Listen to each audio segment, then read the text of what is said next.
जय जय शिवधारा। जय जय शिवधारा। एक व्यवस्था मैनेजमेंट की दृष्टि से हम लोग टाइम को, समय को 3 भागों में बांटते हैं: फ्यूचर, प्रेजेंट, पास्ट। आने वाला कल, आज और जो बीत गया वो कल।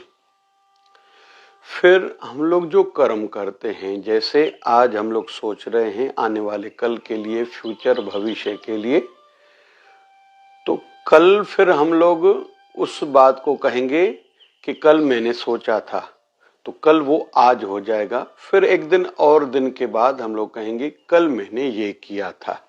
मतलब समय आगे चलता जा रहा है और हम उसको नाम बदलते जाते हैं और एक इतिहास भी बनता जाता है।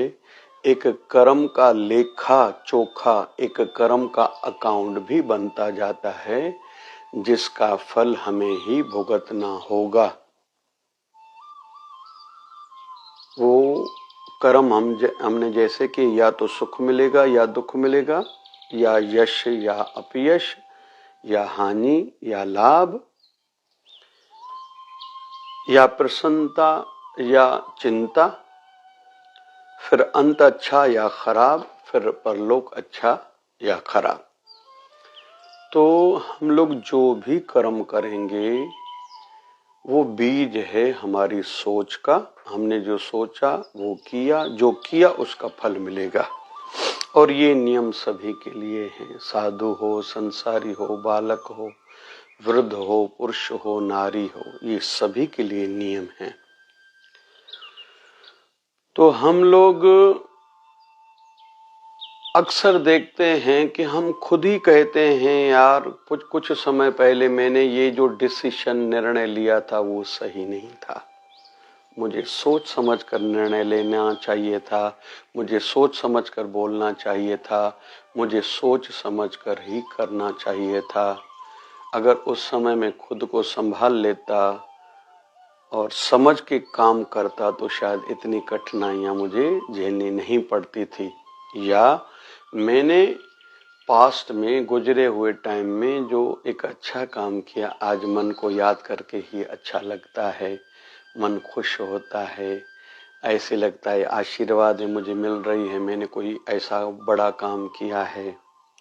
तो हम लोग खुद ही कर्म को मान रहे हैं।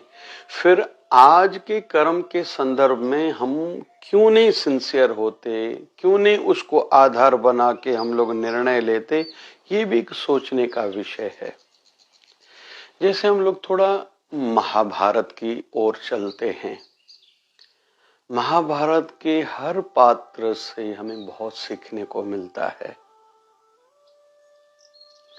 धृतराष्ट्र से सीखते हैं हम लोग कि समय रहते अपने संतान की ताड़ना नहीं की, उनको सिखाया समझाया नहीं, उन पर अंकुश नहीं लगाया, कंट्रोल नहीं किया, तो मां बाप मतलब धृतराष्ट्र और मां गांधारी जीवित हैं, 100 बेटे उनके मारे गए।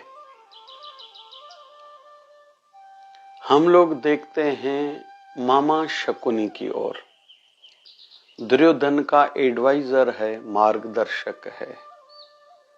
मार्गदर्शक अगर चतुर है, मतलब केवल दूसरों को गिराने की सोचने वाला है, युक्ति वाला नहीं है।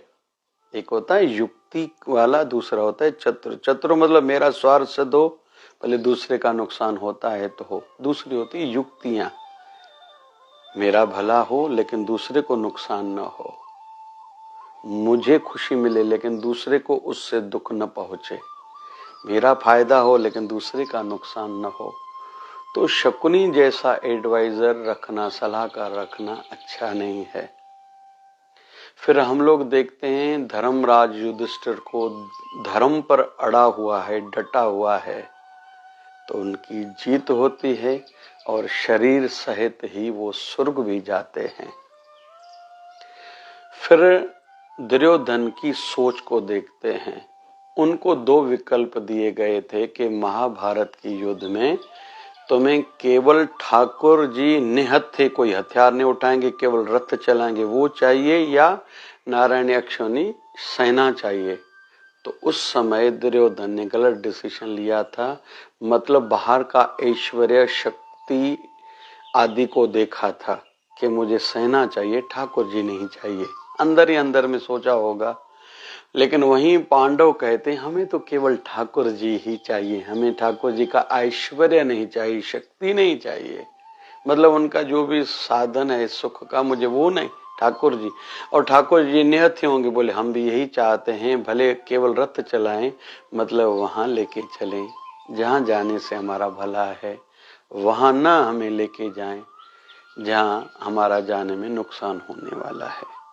तो एक एक पात्र से इतना कुछ सीखने को मिलता है, और फिर हम जितना खुद को समझाते सिखाते जाएंगे और वैसा कर्म करेंगे तो भविष्य हमारा फ्यूचर वैसा ही होगा। रोने चिल्लाने से काम नहीं होता। महान हस्तियां भी महान तब हुई हैं जो उन्होंने कुछ ऐसा महान कार्य किया है। कहते हैं कि एक बार ठाकुर जी और गोपियों के साथ जब नृत्य कर रहे थे, बहुत थक गए थे, तो सभी गोपियां लेट गई थी, सो गई थी। तो राधा रानी के मन में आया सभी की मैं सेवा करूं। तो इंदु लेखा नाम की सखी का रूप धारण करके सबके चरण दबाए थे, पैर दबाए थे, सबकी थकान उतरे।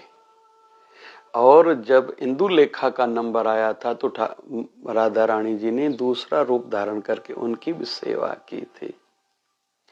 बाद में किसी का ध्यान गया था कि राधा रानी कहाँ है, तो राधा रानी जी से पूछा गया था।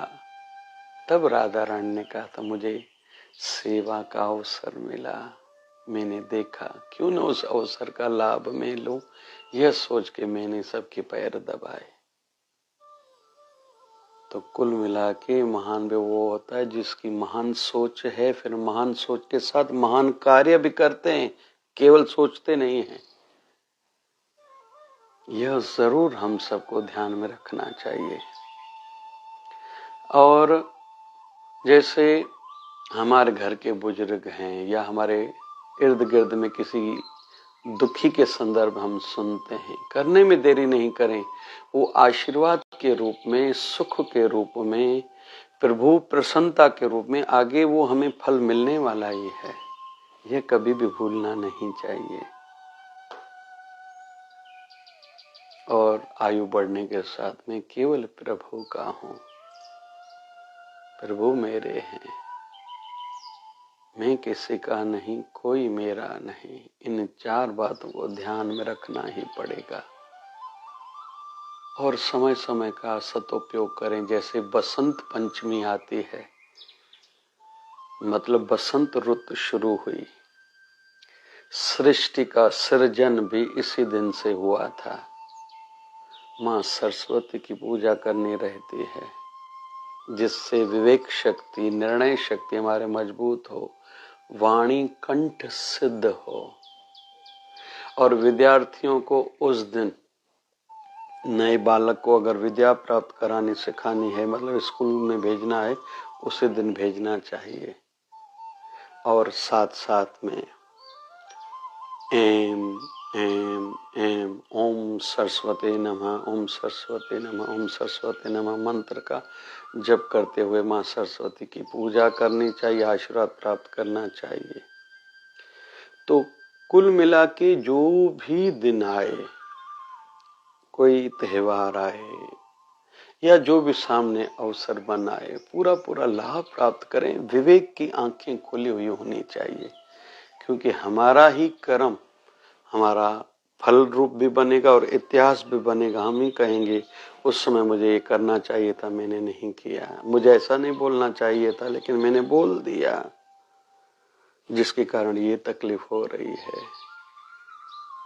सदगुरु स्वामी शिव भजन जी महाराज हम सब पर कृपा करें कि समय गुजरते को ध्यान में रखें कि समय गुजर रहा है, मेरा जीवन घट रहा है, ऐसा काम न करूं कि खुद को पछतावा हो या आगे चल के दुख या अपयश या हानि का फल सामने मिले, अंत खराब हो, परलोक बिगड़े, ये हर कोई सोचेगा खुद ही। इसलिए सेवा बढ़ाएं, सिमरन बढ़ाएं, सत्संग बढ़ाएं कि विवेक हमारा बढ़े। विवेक बढ़ेगा सत्संग कथा से और अच्छी सोच बनेगी, जिसके कारण सत्संग के साथ साथ साधना बढ़ेगी और सेवा बढ़ेगी तो भविष्य अच्छा होगा ही।